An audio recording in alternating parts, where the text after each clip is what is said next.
And generally, if someone's behaving badly, we reject, as we should.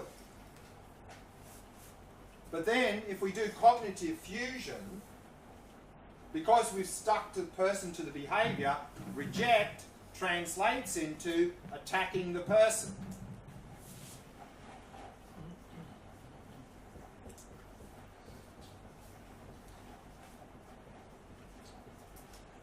Because actually the thing we don't like is the behavior. But because we've stuck that behavior to the person, we direct that rejection at the person. We attack the person, we get angry at the person. And if we understand attacking the person is not helpful, then the only other option left is accept. But if we've done cognitive fusion, accept translates into accepting their bad behavior.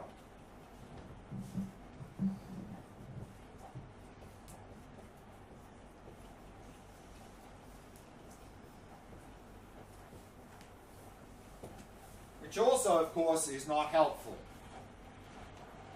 But these are really the two options that are available to us if we do cognitive fusion. Neither of them is helpful. And then, of course, when it comes to forgiveness and compassion, it becomes almost impossible. Because forgiveness and compassion for a bad person feels like what we're saying is, what you did is okay, I don't mind. Of course we should mind. And it's even worse than that, is that if we stick the behavior to the person, if we fuse them together and see them as a bad person, then we end up with a fixed, biased view of that person. Which means if that person then goes and does some good behavior, it's hard for us to acknowledge that, because bad people don't do good things. So we tend to brush it off and go, well, they didn't really mean it because they're just a bad person. So we can't, it's difficult to acknowledge any good things that they do. So the simple solution to all of this, of course, is don't do cognitive fusion, because it's a false, invalid perspective. There are two things here. There's a person and a behavior. They're not one thing. So if we simply adopt the correct perspective and acknowledge there is a person doing a bad behavior, we can accept the person, i.e. forgiveness and compassion,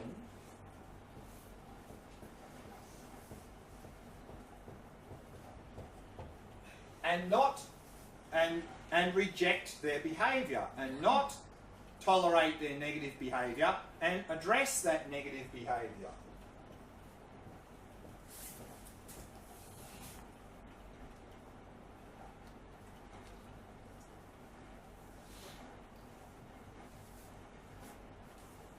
And we do this also with ourselves.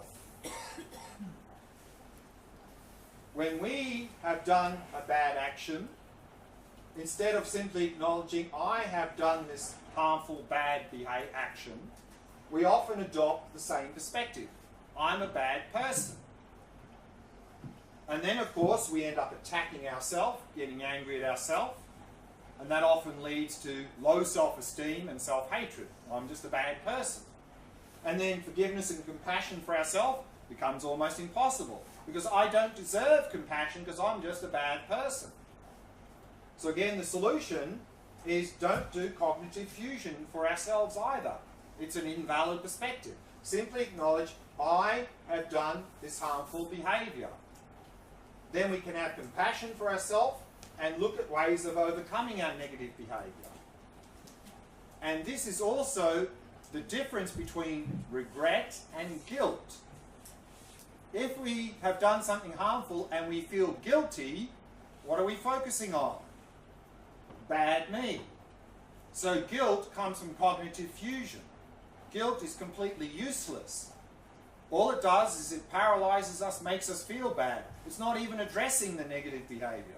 So we don't need to feel guilty about anything because it's based on an invalid perspective. Rather, simply adopt the correct perspective. I have done a harmful behavior. Then we can regret. So if we regret, we're focusing on the behavior. So regret comes from a valid perspective. Then we can regret the behavior and look at ways of overcoming the negative behavior, and at the same time have compassion for ourselves. So low self-esteem is from cognitive fusion. Good self-esteem is correct perspective. Now, in our modern society, of course, there seems to be this epidemic of low self-esteem. And I think the reason is we've been programmed since we're this high to speak and think in this way.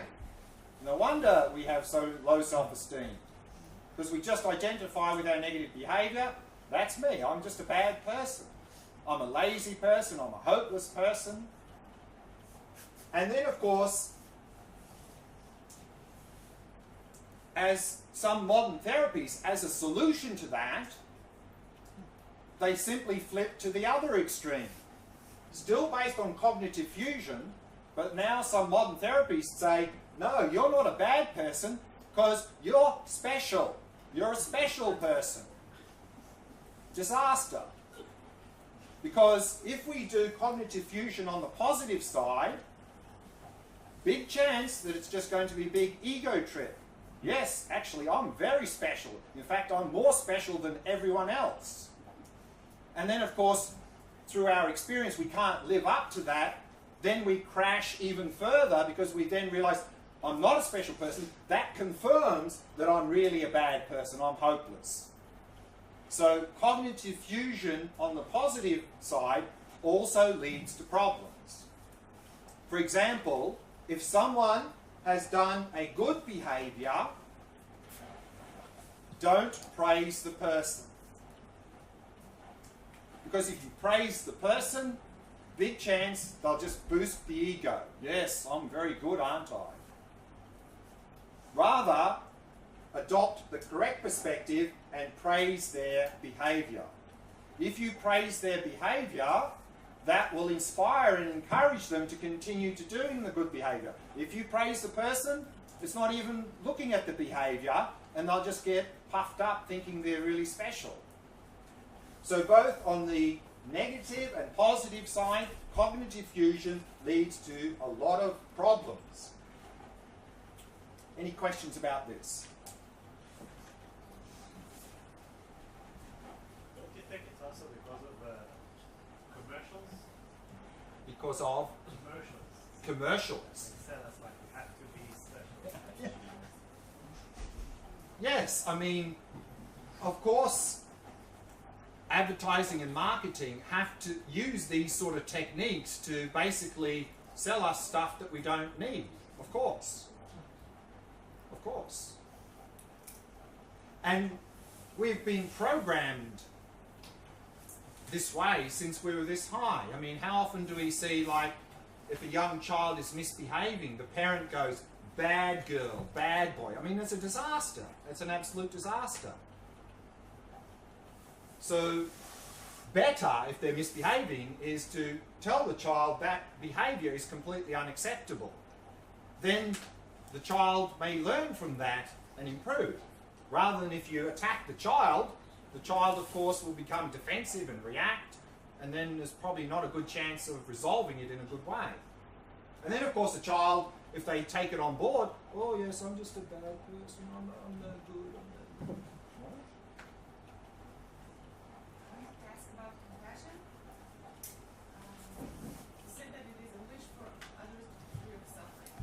And ourselves, of course. Don't forget yourself. So, I find it sometimes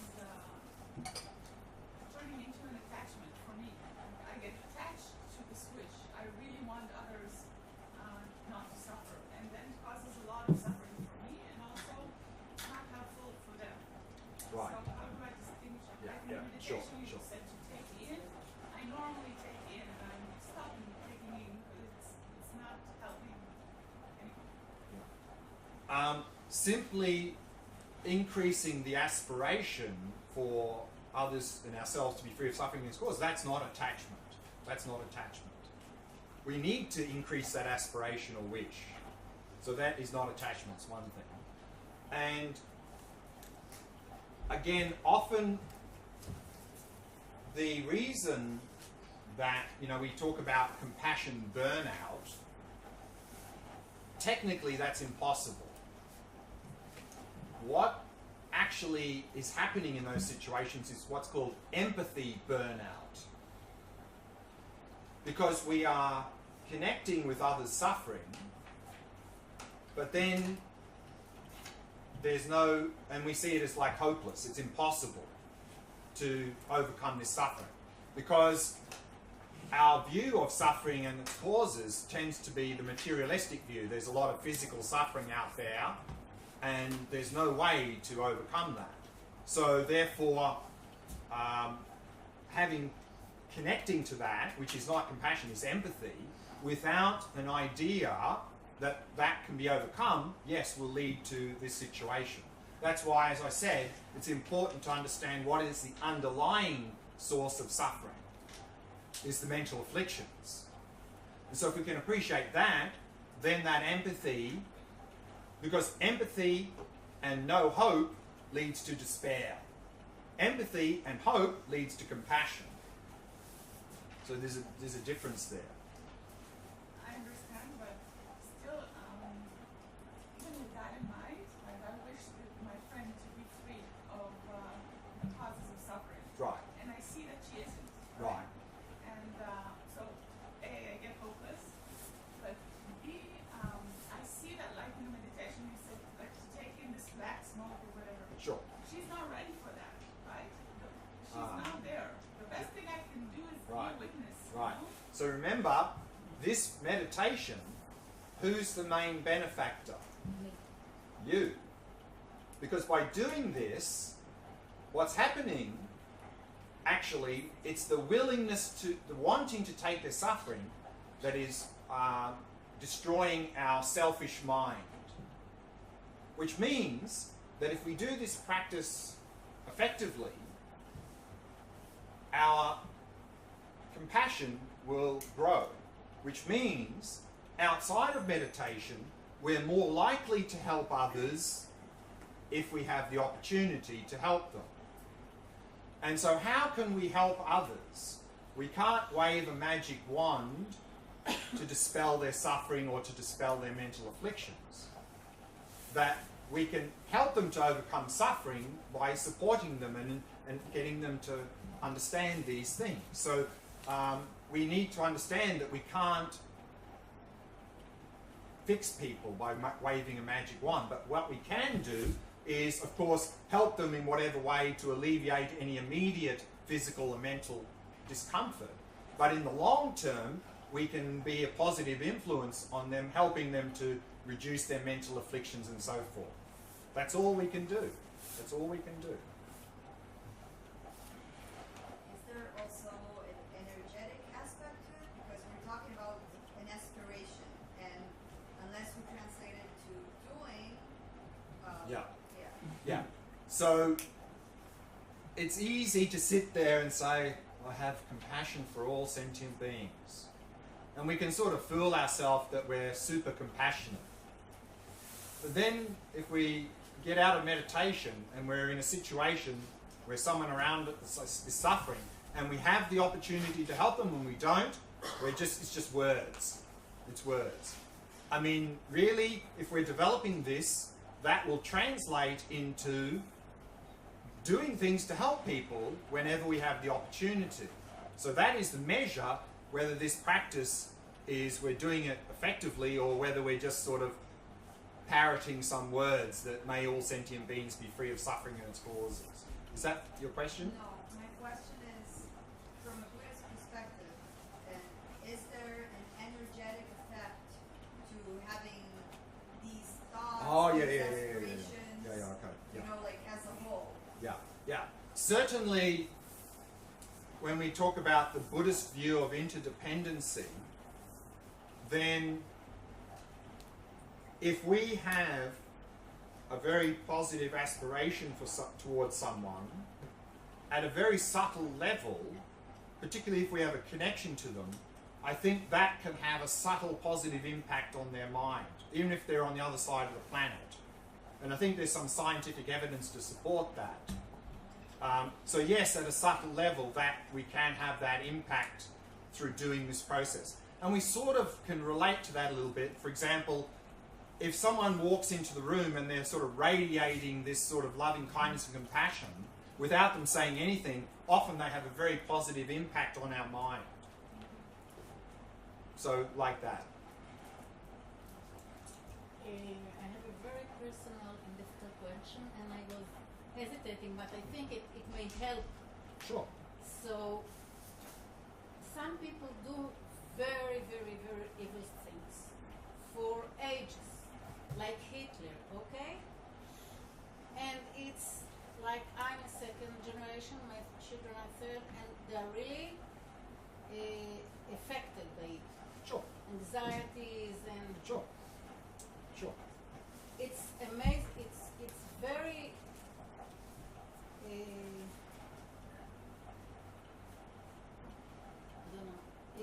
I don't know. I'm not angry about Hitler because he's dead. He's not here. That's okay. But people who do very evil things and prosper, and they are having good life, and if I hear about them every day and see them every day, it Sure. makes me angry. Sure. Sure.